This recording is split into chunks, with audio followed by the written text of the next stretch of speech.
À l'aéroport, après une dispute, mes parents et ma sœur ont annulé mon billet et m'ont laissé en plan en Europe. Pas de carte d'embarquement, pas de téléphone, aucun moyen d'appeler à l'aide. Un homme qui ressemblait à un multimillionnaire, impeccablement habillé, s'est approché de moi et m'a chuchoté, « Fais comme si tu étais ma femme, mon chauffeur va arriver. Mon chauffeur va arriver. » Puis il a ajouté avec un sourire froid, « Faites-moi confiance. Ils vont le regretter. » Et il avait raison. Je n'imaginais pas à quel point. Je m'appelle Joyce Romero et j'ai 38 ans. Ce jour-là, à l'aéroport Charles de Gaulle à Paris, tout a volé en éclats en quelques secondes. Nous avions pris l'avion en famille, mes parents, ma sœur et moi, pour un voyage que j'avais largement contribué à financer, dans l'espoir de réparer les fissures de mon divorce. Mais au comptoir d'enregistrement, la dispute a éclaté rapidement. J'ai refusé d'envoyer plus d'argent à la maison tout de suite. Je donnais enfin la priorité à mes propres économies. Ils se sont immédiatement retournés contre moi. Égoïste, instable, toujours une source d'inquiétude. Ma sœur avait pris mon téléphone et mon chargeur un peu plus tôt. Pour les photos de groupe. Ma mère avait mon passeport pour gérer tous les documents ensemble. Lorsqu'ils ont récupéré leur carte d'embarquement et se sont dirigés vers la sécurité, j'ai réalisé que mon billet de retour avait disparu. Ils l'avaient annulé froidement en disant « Je peux me débrouiller tout seul ». Sans un regard en arrière, ils ont disparu à travers la porte d'embarquement. Je suis resté figé, le cœur battant, réalisant que j'avais été piégé. Pas de téléphone pour appeler qui que ce soit, pas de carte d'embarquement à suivre. Je me suis précipité vers le service d'assistance en expliquant mon désespoir. Mais le service de sécurité est intervenu en me demandant de quitter la zone d'accès restreint. C'est alors qu'il s'est approché de l'étranger en costume cintré qui avait manifestement observé ma lutte. Il s'est approché et a prononcé ces mots exacts. Dans ce moment de pur désespoir, je lui ai pris la main et je l'ai suivi. Alors que la limousine s'éloignait du terminal, j'ai jeté un coup d'œil en arrière vers les lumières déclinantes, une résolution froide s'installant à l'intérieur. Ils pensaient m'avoir laissé briser, mais ils avaient tort. Et si vous vous êtes déjà senti trahi par votre famille d'une manière qui a tout changé ou si vous vous êtes demandé jusqu'où les gens étaient prêts à aller pour contrôler, partagez vos réflexions dans les commentaires ci-dessous. Que feriez-vous si la confiance se transformait en abandon? C'est ainsi que j'ai lu tous les commentaires, écoutons vos histoires. La limousine glissait doucement dans les rues sombres de Paris. Les lumières de la ville se confondant avec les vitres teintées. J'étais assise sur la banquette arrière, à côté de l'inconnu qui venait de me tirer d'affaire, mon esprit s'emballant tandis que j'essayais d'assimiler ce qui s'était passé. Le conducteur à l'avant est resté silencieux, concentré sur la route, tandis que l'homme à côté de moi a regardé devant lui pendant un moment avant de se tourner vers moi. Je suppose que les présentations sont de mise. Il a posé sa voix calme et mesurée, avec un léger accent américain. Alexander, 42 ans. Je dirige un groupe immobilier basé à New York. J'ai acquiescé, tenant toujours mon petit bagage à main comme une bouée de sauvetage. Joyce Romero. J'ai répondu, mes mots étant plus fermes que je ne le sentais. 38, merci pour tout ce que vous avez à m'offrir. Il a esquissé un léger sourire, pas chaleureux, mais suffisamment sincère. Je vous ai vu au bureau d'assistance. Vous ne paniquiez pas extérieurement. Vous essayez de réparer vous-même. C'est ce qui m'a interpellé. La plupart des gens se seraient complètement effondrés. Je lui ai jeté un coup d'œil, surpris par cette observation. Il m'observait depuis plus longtemps que je ne le pensais. Je n'avais pas vraiment le choix. La sécurité était sur le point de m'escorter vers la sortie. Alexander s'est adossé au siège en cuir. Exactement, plein de ressources. C'est pourquoi je suis intervenu. J'ai besoin de quelqu'un comme ça pour une courte période. Il marqua une pause lorsque la voiture tourna dans une avenue plus calme, puis continua. Dans quelques semaines, j'organise un grand gala de charité à New York. Il ne s'agit pas seulement d'une collecte de fonds. C'est là que je conclus un gros contrat de développement avec des partenaires conservateurs. Ils apprécient la stabilité et la tradition. Un veuf d'une quarantaine d'années toujours en deuil. Cela les rend nerveux. Ils s'inquiètent des décisions émotionnelles qui affectent les affaires. J'ai écouté, j'ai fait le tour de la question. Et c'est là que le rôle de la prétendue épouse entre en jeu. Ma femme est décédée il y a 2 ans dans un accident de voiture. C'est de notoriété publique.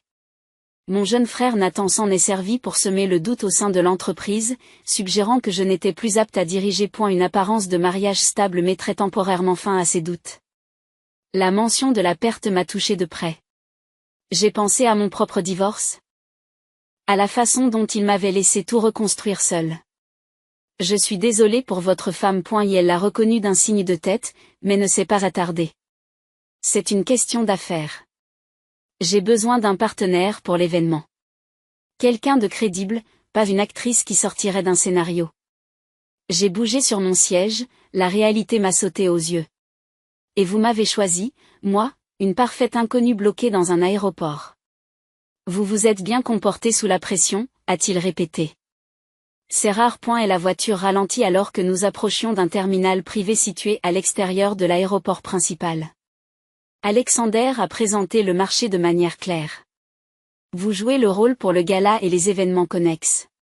En échange, je vous ramène aux États-Unis ce soir à bord de mon jet, je vous fournis un logement sûr dans mon penthouse de Manhattan, $50 000 en liquide et un nouveau téléphone. De plus, je vous aiderai à découvrir ce que votre famille prépare vraiment. Quelque chose dans cet abandon m'a semblé calculé. $50,000. Le chiffre a atterri lourdement, c'est plus que ce que j'avais économisé au cours de l'année écoulée, mais je n'étais pas prête à sauter à l'aveuglette. Quel est le risque pour moi? Si ce n'est que du business pour vous? Pourquoi me faire confiance pour ne pas parler? Il a croisé mon regard directement. C'est une bonne question. Je ne sais pas. Mais l'accord inclurait la confidentialité des deux côtés. Et honnêtement, je suis aussi dans une position de faiblesse. Nathan a déterré quelques affaires récentes où le chagrin a pu obscurcir mon jugement, un investissement qui n'a pas fonctionné comme prévu. Il est en train de monter un dossier contre moi en interne. J'ai besoin de cela pour gagner du temps. Son honnêteté m'a surpris. Il ne se présentait pas comme un homme invincible. J'ai pesé la sécurité immédiate, l'argent. La chance de découvrir ce que mes parents et ma sœur préparaient. Après des années passées à faire passer leurs besoins en premier, j'avais l'impression de reprendre le contrôle. Une dernière chose, ai-je dit fermement.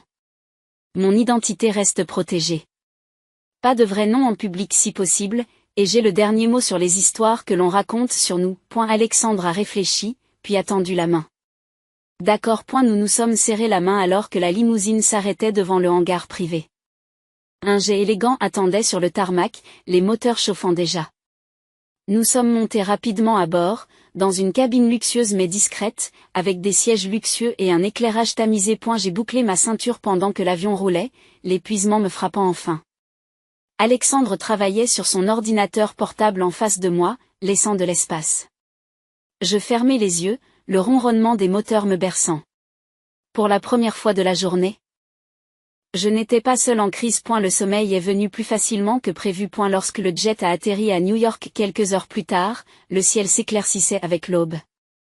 Une voiture discrète nous a accueillis sur la piste d'atterrissage et nous a conduits directement en ville. Nous nous sommes arrêtés devant un gratte-ciel de Manhattan, et le portier a salué Alexandre d'un signe de tête familier. Dans l'ascenseur privé, il a dit à voix basse, Elena Moral, ma gouvernante, va vous conduire à une suite d'amis. Reposez-vous. Les portes s'ouvrent sur un appartement spacieux, moderne, avec des fenêtres allant du sol au plafond et donnant sur la ligne d'horizon.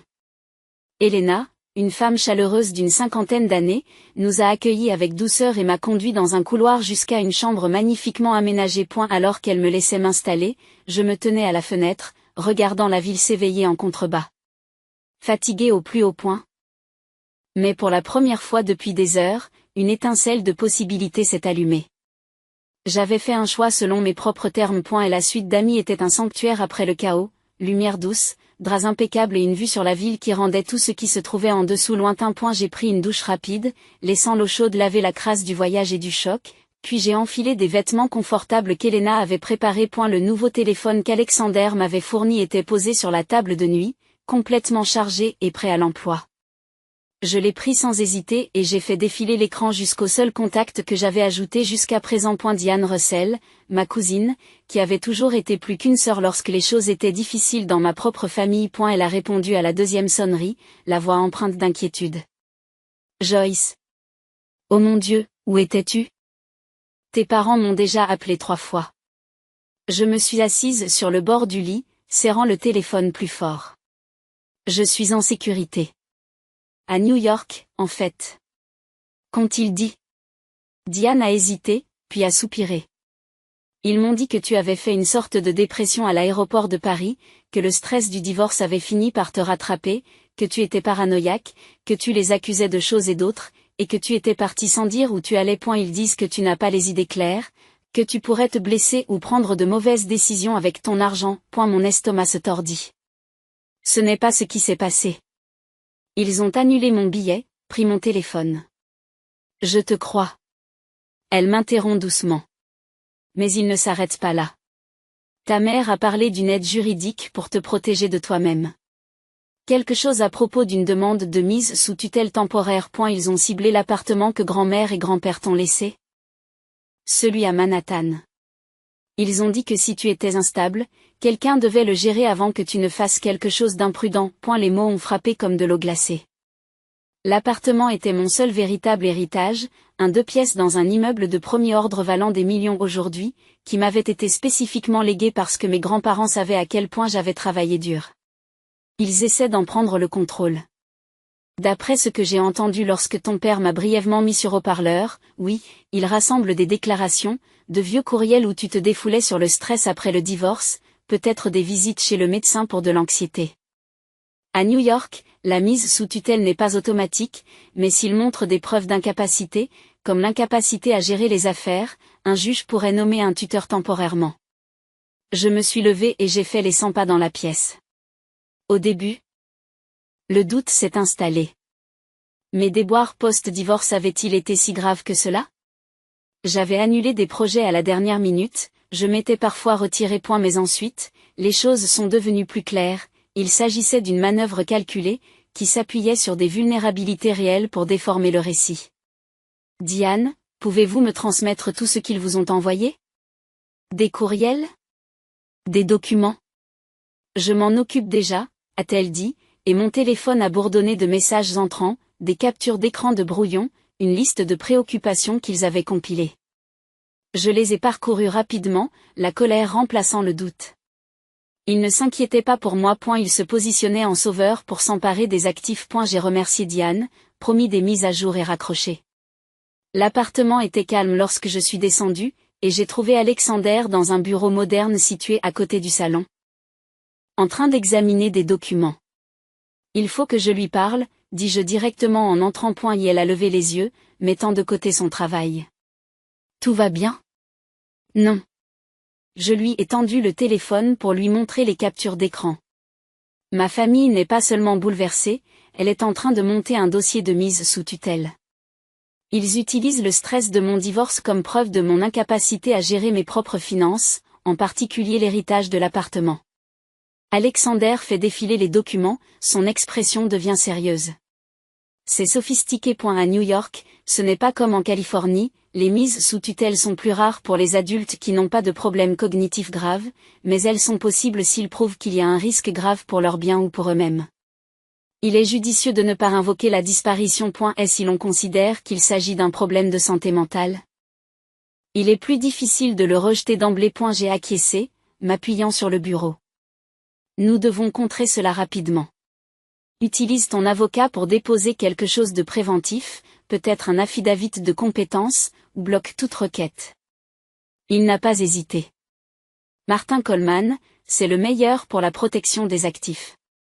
Je l'appelle tout de suite. En moins d'1 heure, Martin est arrivé, un homme vif d'une 50aine d'années, une mallette à la main. Il a écouté mes explications, examinant les preuves transmises sur une tablette sécurisée. Il prépare le terrain, a déclaré Martin, mais nous pouvons réagir de manière agressive, évaluation médicale si nécessaire, documents financiers attestant d'une gestion compétente. Je rédigerai les documents d'opposition ce soir. Alexander ajoute à voix basse, Nathan utilise des tactiques similaires à mon égard? Mettant en doute mes capacités en raison de mon chagrin. Nous sommes donc tous les deux vulnérables. En toute transparence, ma position n'est pas encore irréprochable. Cet aveu a mis les choses à plat. Je ne m'alignais pas sur quelqu'un d'intouchable. Nous menions tous deux des combats parallèles. Alors que Martin partait avec ses instructions, je suis retourné à l'étage et j'ai ouvert l'ordinateur portable qu'Elena m'avait fourni. J'ai consulté les lois new-yorkaises sur la tutelle, lisant les exigences relatives aux requêtes, aux audiences, aux évaluateurs indépendants. Pour la première fois, attendre n'était pas une option, je devais m'armer de connaissances. Assise dans la pièce silencieuse, l'écran brillant dans la faible lumière, un changement s'est opéré au plus profond de moi. Protéger ce qui m'appartenait signifiait agir maintenant, et non pas espérer que d'autres le feraient. L'organisation du gala est passée à la vitesse supérieure dès qu'Alexander a réuni son équipe principale dans la salle de conférence du Penthouse. Des feuilles de calcul et des contrats avec les fournisseurs recouvraient la table, le café fumait dans les tasses et tout le monde s'y mettait. Je n'ai pas attendu qu'on me le demande.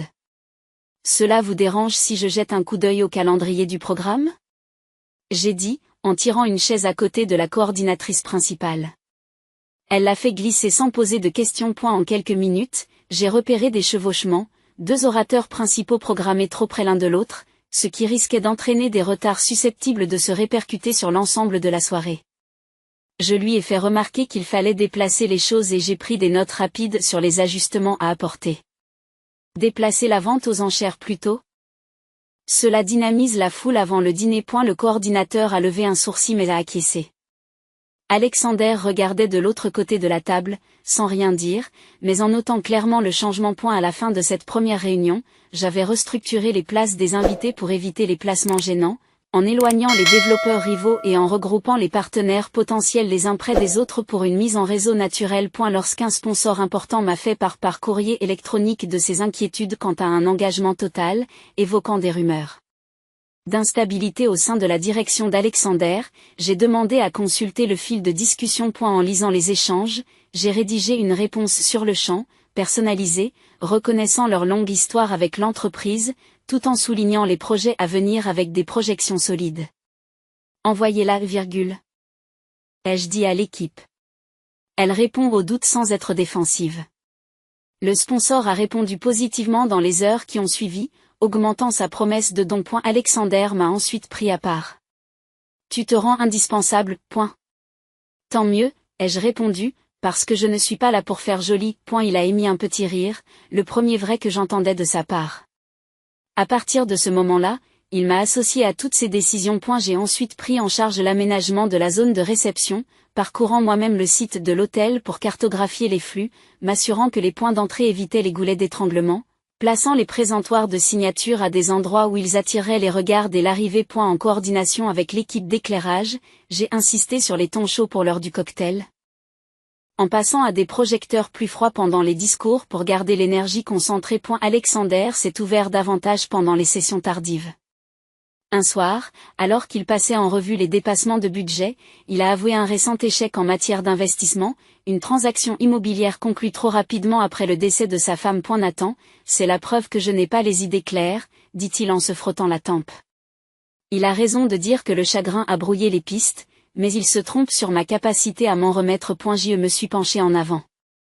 Alors, montrez la reprise. Faites des projections pour le prochain trimestre, mettez en avant les corrections déjà en cours. Il y a réfléchi, puis a intégré ma suggestion dans la mise à jour du conseil d'administration. Nous avons répété sans relâche nos apparitions publiques, entrant bras dessus bras dessous dans des salles fictives. Répondant aux questions imaginaires des journalistes. Notre histoire de couverture, une rencontre lors d'une conférence sur l'immobilier à Chicago il y a plusieurs années, a d'abord semblé scénarisée. Trop rigide, ai-je dit après une répétition. Il faut que ce soit plus décontracté. Je m'occupais de la logistique de l'événement, vous vous êtes plaint du café, nous avons échangé des histoires d'horreur sur la restauration. Alexander a essayé, en ajoutant sa propre tournure, à savoir qu'il avait renversé le café sur mes notes. Cela a fonctionné naturellement et lui a même valu un sourire sincère. Au fur et à mesure que les délais se resserraient, je me suis occupé personnellement des problèmes avec les fournisseurs, négociant avec le fleuriste lorsque les livraisons étaient en retard, calmant le traiteur lorsqu'il devait répondre à des demandes de dernière minute concernant le régime alimentaire des VIP. Alexander s'en remettait plus souvent à mes appels. Faisant confiance à son instinct aiguisé par des années de gestion d'événements d'entreprise à fort enjeu. Et la nuit précédant le gala, j'ai effectué une dernière visite des lieux, une liste de contrôle des prêts à la main. Tous les détails étaient alignés, signalisation parfaitement positionnée, répétitions techniques impeccables, plan d'urgence en cas de mauvais temps ou de non-dash présentation. Des retour aux pentouses, alors que j'essayais la robe qu'Elena m'avait aidé à choisir, une élégante soie marine qui m'allait comme si elle avait été faite pour moi, j'ai surpris mon reflet. La femme qui me fixait se déplaçait avec détermination. Les yeux sont vifs. Le travail m'avait fait passer d'un mode de survie à quelque chose de plus fort, le contrôle, gagné par la compétence. L'événement de demain n'était pas seulement le test d'Alexander, c'était aussi le mien. Et la grande salle de bal de l'hôtel Manhattan bourdonnait d'impatience lorsqu'Alexander et moi avons franchi l'entrée. Les caméras flashant sur la toile de fond, des pas et des répétitions. Nous nous sommes déplacés ensemble sans heurts, sa main se posant légèrement dans mon dos. Mon sourire était pratiqué, mais suffisamment sincère pour passer l'examen. Les invités, vêtus de smoking et de robe, se sont mélangés sous les lustres de cristal, les flûtes de champagne s'entrechoquant tandis qu'un quatuor à cordes jouait doucement dans un coin. Tout semblait aligné jusqu'à ce que, au milieu du cocktail, le téléphone d'Alexander vibre d'une alerte de son équipe de relations publiques. Un tabloïd venait de republier de vieilles rumeurs sur son instabilité après son veuvage, citant une source anonyme proche de l'entreprise, affirmant que les récentes transactions témoignaient d'un manque de jugement. Nous connaissions tous les deux la source, Nathan, qui alimentait la rumeur. La déclaration préparée par l'équipe a été diffusée immédiatement. Un démenti ferme mettant l'accent sur de solides indicateurs de performance et sur la dynamique de l'entreprise. Elle a permis de contenir quelque peu la propagation, mais des murmures ont parcouru la salle. Un partenaire clé, un investisseur conservateur du Texas nommé Harlan Reed, s'est visiblement retiré, sa conversation devenant polie, mais distante lorsqu'Alexander a abordé la question de la finalisation du contrat de développement. Je l'ai observé de l'autre côté du groupe, lisant le langage corporel d'Harlan, bras croisés, yeux évitant tout engagement direct. M'écartant d'un groupe de donateurs, je me suis dirigé vers lui, mon verre à la main. Monsieur Reed, dis-je doucement en lui tendant la main. Joyce, je me suis occupé d'une partie de la coordination de l'événement de ce soir. Mais je suis également impliqué dans les détails du projet. Et elle m'a serré la main avec précaution. C'est un plaisir. J'ai beaucoup entendu parler de la proposition concernant le front de mer. De bonnes choses, j'espère. J'ai gardé un ton léger mais direct. Je sais que le récent article a suscité des questions. Ces sources n'ont pas d'ordre du jour. Mais les chiffres ne mentent pas. J'ai fait apparaître des diapositives discrètes sur mon téléphone, des projections préchargées que j'avais insisté pour avoir à portée de main. Regardez ici. Prévision d'occupation révisée. L'atténuation des risques après ajustement sur la dernière transaction produit déjà un flux de trésorerie positif ce trimestre. Harlan a fait défiler les données, les sourcils se soulevant au fur et à mesure qu'il les absorbait. Ces corrections n'ont pas été rendues publiques. Pas encore, ai-je répondu. Mais elles sont réelles. Alexander ne se cache pas des revers. Il les corrige. C'est pourquoi ce partenariat a du sens. Il a fait une pause, jetant un coup d'œil vers Alexander qui se mêlait à la foule à proximité. Le doute persiste, mais j'insiste doucement.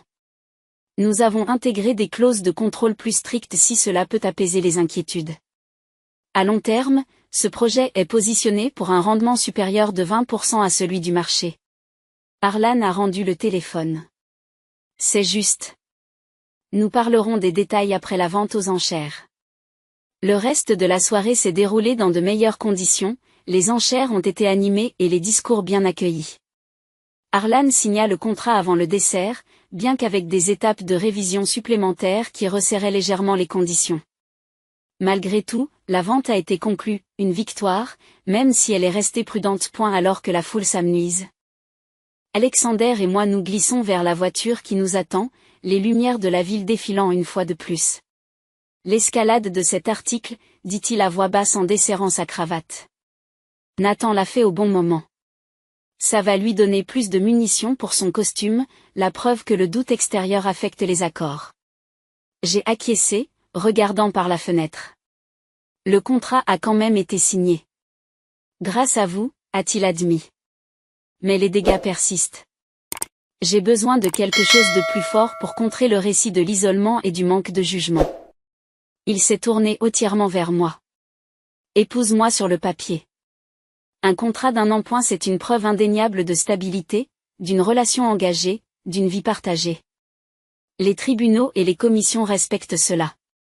La proposition était lourde, pratique, mais profonde. Je n'ai pas bronché. Quelles sont les conditions, ai-je demandé calmement. Une compensation financière complète? Un rôle continu dans les projets de plus de 300 000 €. Protection juridique de vos biens, aussi. J'ai réfléchi aux différentes couches de protection pour nous deux contre les attaques de la famille. J'ai posé des conditions. Clause de sortie. Je contrôle mon image publique et mes déclarations, et je garde le nom et si je le souhaite, après la dissolution ou non. Alexander m'a étudié un instant, puis a accepté. Tout cela.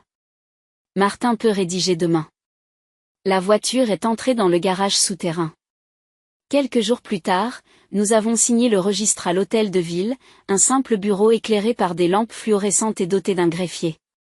Pas de cérémonie, juste des témoins et des tampons. Tandis que Joyce embrumait le certificat, je l'ai plié avec soin. Ce n'était plus du sauvetage. C'était une armure que j'avais contribué à forger, protégeant mon avenir selon des termes que je définissais. Le déménagement dans la maison des Hantons s'est déroulé sans encombre. Les cartons étant déballés par le personnel pendant que je m'efforçais de m'adapter à ce nouveau rythme. Et la propriété est située sur une portion de plage tranquille, avec des murs de verre modernes s'ouvrant sur les dunes et l'océan, suffisamment loin de Manhattan pour échapper au regard quotidien. Alexander a suggéré ce changement pour des raisons d'intimité, car l'intérêt des médias s'est prolongé après le gala. J'ai accepté. La distance m'a donné l'impression de respirer. Mon rôle est rapidement passé d'un rôle temporaire à un rôle important. La société développait un complexe hôtelier de luxe le long de la côte, et Alexander m'a fait participer aux séances de stratégie dès le premier jour. Je me suis plongé dans des rapports de marché comparant les tendances d'occupation de propriétés similaires dans la région.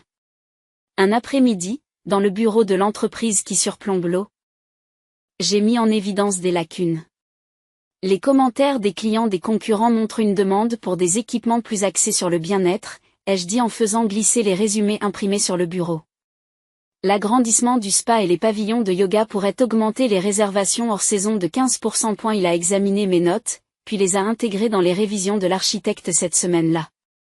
Des réunions de conception ont suivi les appels virtuels avec l'équipe, au cours desquels j'ai insisté sur l'amélioration des flux d'invités en me basant sur les aménagements d'événements antérieurs. J'avais géré des allées plus larges pour les événements, des espaces intérieurs, extérieurs flexibles pour faire face aux changements météorologiques. Les clients haut de gamme veulent des transitions fluides et ai-je expliqué lors d'une séance. Pas de goulot d'étranglement entre les zones de restauration et de divertissement. Le concepteur principal a ajusté les plans en conséquence. Martin Coleman a appelé pour donner des nouvelles de la tutelle. Votre famille a déposé une requête préliminaire. Il cite des courriels antérieurs au divorce se plaignant du stress et de quelques rendez-vous annulés comme un comportement erratique. C'est peu, mais suffisant pour une première audience. Je me suis réveillé. J'ai immédiatement sorti de vieux dossiers, des évaluations de performance datant de l'époque où j'organisais des événements, des déclarations d'impôts montrant une gestion régulière des revenus, et même des témoignages de clients vantant la fiabilité de l'entreprise. Envoyez-les comme contre-preuve, ai-je dit à Martin. Les déclarations sous serment d'anciens collègues prouvent également une compétence constante. Il les a déposées rapidement, bloquant toute approbation rapide. Alexander a dû faire face à une escalade de son côté. Nathan a soumis des documents officiels invoquant l'incapacité, se référant aux mêmes faux pas en matière d'investissement ainsi qu'aux rumeurs de gala. Les soirées tardives se sont transformées en documents de routine, étalés sur la table à manger sous des lampes chaudes. J'ai aidé à organiser les audits financiers de sa défense, en démontrant les procès-verbaux du conseil d'administration du redressement, montrant des décisions saines et continues. Un soir, Alexander, épuisé, a posé un dossier. J'ai été durement touché, a-t-il avoué, par cette affaire que j'ai bâclée en ignorant les signaux d'alarme parce qu'il valait mieux être occupé que d'avoir à affronter des soirées vides. Je lui ai présenté un calendrier révisé. Puis j'ai souligné que le désinvestissement de Fix avait permis de mettre en place de nouvelles mesures de protection dans les contrats. Ce qui a transformé la situation en une question de résilience. Il a mis en œuvre chaque suggestion en renforçant la réponse que Martin avait préparée. Ces séances ont permis d'instaurer une confiance tranquille. Nous avons remis en question nos idées respectives sans nous offenser, en affinant nos arguments jusqu'à ce qu'ils tiennent la route. J'ai pris contact avec des évaluateurs indépendants que Martin m'a recommandés, en programmant des évaluations qui ont confirmé mon aptitude mentale sans problème. Alexander a participé à des appels stratégiques pour son dossier, en intégrant mes commentaires sur l'élaboration de récits de rétablissement. Elle a vu sur l'océan depuis le bureau servait de toile de fond aux vagues de travail concentrées qui s'entrechoquaient lorsque nous vérifions les mémoires juridiques. Et la dernière mise à jour de Martin est arrivée pendant une pause. Le téléphone sur haut-parleur. Tes parents ont appris l'existence de ce mariage grâce à des documents publics. Ils sont convaincus que c'est une preuve de manipulation. Ils ont réservé des billets d'avion et viennent te ramener à la raison avant que les choses n'aillent plus loin. La ligne s'est tue après qu'il ait raccroché. J'ai fixé l'écran et ma résolution s'est durcie. Il n'avait pas fini d'essayer de tirer les ficelles. La sonnette de la porte d'entrée a retenti en milieu de matinée, vive et insistante. Alena a répondu, puis s'est précipitée dans le bureau où je revoyais les plans de la station avec Alexander. Ta famille, dit-elle à voix basse. Ils sont là. J'ai posé les plans. Alexandre s'est immédiatement levé. Je resterai hors de vue, sauf si vous avez besoin de moi. C'est votre conversation. J'ai acquiescé et me suis dirigé seul vers le foyer. Martin Coleman attendait dans le couloir, sa mallette prête. Robert Romero est entré le premier, Linda juste derrière. Angela à la traîne, les yeux baissés. Pas d'accolade, pas d'amabilité, juste une tension à étouffer. Tu es allé trop loin, dit Robert, d'une voix basse mais ferme. Tu as épousé un homme que tu connais à peine. Tu te caches ici comme si tu étais au-dessus de nous. Linda renchérit. Nous, je me suis tenu droit, les bras croisés. Aidez-nous en demandant une mise sous tutelle. C'est de cela qu'il s'agit. La mâchoire de Robert se crispe. Vous avez disparu à Paris. Vous avez refusé tout contact. Nous avons dû agir pour protéger tes biens, l'appartement que ta grand-mère t'a laissé.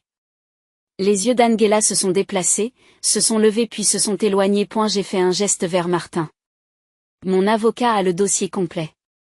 Vous avez soumis des documents préliminaires prétendant l'incapacité basée sur un comportement erratique, des courriels que j'ai envoyés pendant une période de stress après mon divorce. Ce n'est pas une preuve ? C'est de la cueillette. Martin a ouvert sa mallette, étalant les documents. La requête manque de preuves substantielles au regard de la loi new-yorkaise. Pas de diagnostic médical, pas d'incident récent. Juste de vieilles plaintes déformées pour correspondre à un récit. Le visage de Linda rougit. Vous, ses propres problèmes juridiques. J'ai croisé son regard. Ce n'est pas Alexander qui essaie de contrôler mon héritage. C'est vous. Robert s'est rapproché. Nous t'avons élevé. Nous méritons, tu ne mérites rien d'autre que le respect, ai-je ajouté, que tu as perdu lorsque tu as orchestré cet abandon à l'aéroport. Tu as pris mon téléphone, mon passeport, tu as annulé mon billet. Tout ça pour faire passer cette mise sous tutelle en douce. Angela a finalement pris la parole. D'une petite voix. Nous ne voulions pas que cela aille aussi loin. Je me suis tournée vers elle. Tu as emprunté mon téléphone pour les photos. Maman a gardé mon passeport par commodité. Vous êtes tous partis sans un mot. C'était délibéré. Ses yeux se sont écarquillés. Papa a dit que c'était le seul moyen de vous faire entendre raison. J'ai pensé, peut-être que tu reviendrais et que tout s'arrangerait. J'ai secoué lentement la tête. Tu les as laissés t'utiliser.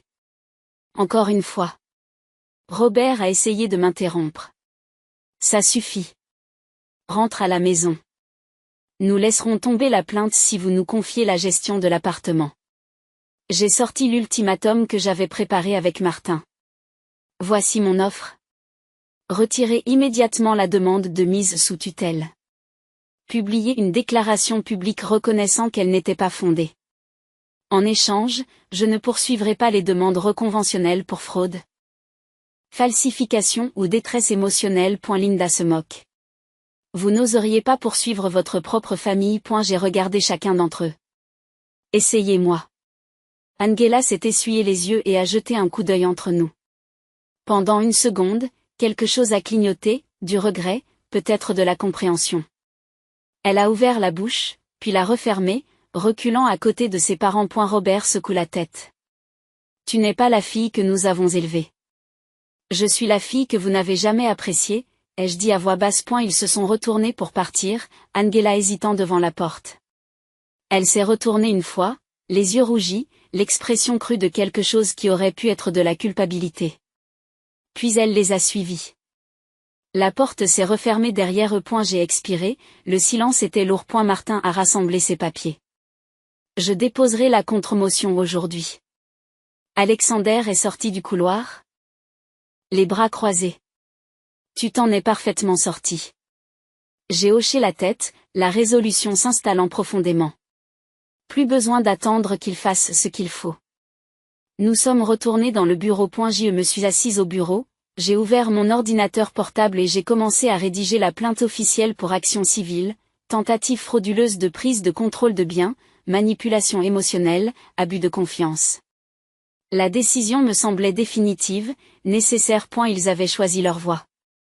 Maintenant, je choisissais la mienne. Et la décision du tribunal ne s'est pas fait attendre. Les contre-preuves de Martin, dossiers médicaux confirmant l'absence d'incapacité permanente, état financier prouvant une gestion indépendante, déclaration sous serment de collègues attestant de ma fiabilité, ont eu raison de leur requête. Le juge a estimé qu'il n'y avait pas de base suffisante pour une tutelle selon les normes new-yorkaises.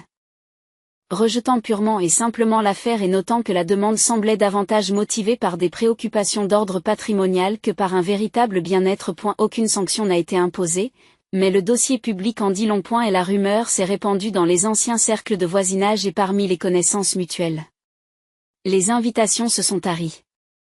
D'anciens amis ont pris leur distance, mal à l'aise face à une tentative de contrôle de l'héritage d'un enfant adulte. Mes parents ont perdu leur réputation dans leur communauté de retraités. Des murmures les ont suivis lors d'événements qu'ils organisaient auparavant. Le réseau professionnel d'Angela a également eu vent de changements subtils dans la façon dont les collègues considéraient son jugement. Il n'avait plus d'influence sur moi ou sur l'appartement. La propriété restait la mienne, seule, intacte. Un soir, Angela m'a envoyé un courriel dont l'objet était simplement « Je suis désolée ». Elle expliquait qu'elle avait réalisé trop tard que son silence avait permis la mise en œuvre du plan, que la culpabilité l'empêchait de dormir et qu'elle aurait aimé parler plus fort ce jour-là dans les hantons. Je l'ai lu 2 fois, sentant l'attraction de vieux liens. Puis j'ai fermé le message sans y répondre. Certains pont brûlé le reste. Le contrat de mariage s'est terminé exactement comme prévu. Nous avons déposé les documents de dissolution à l'amiable, sans contestation ni drame. J'ai gardé le contrôle total de mon image publique et de mes biens, comme convenu. Le nom a disparu des documents juridiques. Mais la protection qu'il offrait s'est maintenue dans les menaces résolues. Alexander l'emporta également sur Nathan. Les examens du conseil d'administration ont accepté la période de stabilité pendant notre arrangement comme preuve contre les allégations d'incapacité permanente. Le défi de Nathan s'est effondré, le laissant à l'écart des décisions de l'entreprise. Nous nous sommes séparés en tant qu'associés, nous sommes devenus des amis au respect mutuel intact, nous nous rencontrons de temps en temps pour discuter de nos projets, mais nous vivons chacun de notre côté. J'ai consacré toute mon énergie à lancer ma propre société d'organisation d'événements. J'ai commencé modestement en me faisant recommander des personnes ayant participé à des galas et j'ai rapidement pris mon élan. Les lancements d'entreprises, les collectes de fonds pour des associations à but non lucratif. Les réservations pour des mariages prestigieux ont rempli le calendrier en quelques mois. L'appartement de Manhattan est devenu un espace de travail élégant pour les réunions au rez-de-chaussée, et un lieu de vie privée à l'étage. Les rénovations reflétaient mes goûts, agencement, ton neutre, grandes fenêtres inondant les pièces de lumière. Le succès se sentait mérité, pas donné. Alexander m'a rendu visite une fois pour une consultation sur une retraite d'entreprise que j'avais organisée. Nous nous sommes ensuite promenés sur la plage pour discuter tranquillement. Vous avez construit quelque chose de solide, m'a-t-il dit. J'ai répondu, toi aussi. Il n'y a pas eu de romance, juste une appréciation de la survie commune. L'événement phare de l'entreprise, Wavon, s'est déroulé dans un lieu au bord de l'eau dans les hantons, avec des centaines d'invités. Une exécution impeccable et des critiques dithyrambiques qui affluent déjà. Je me suis rendu sur la terrasse pendant un moment de calme, la brise océanique transportant le sel et la fraîcheur du soir. Les vagues roulaient régulièrement à l'horizon, peint en or déclinant. Et la confiance familiale peut se fracturer de manière irrémédiable, j'en ai pris conscience en me tenant là. La valeur personnelle ne dépend pas des liens du sang, couper les liens n'était pas une perte, c'était une libération. Et la liberté de définir mes valeurs, de poursuivre mes ambitions sans excuse, de m'entourer de personnes qui choisissent le respect plutôt que l'obligation.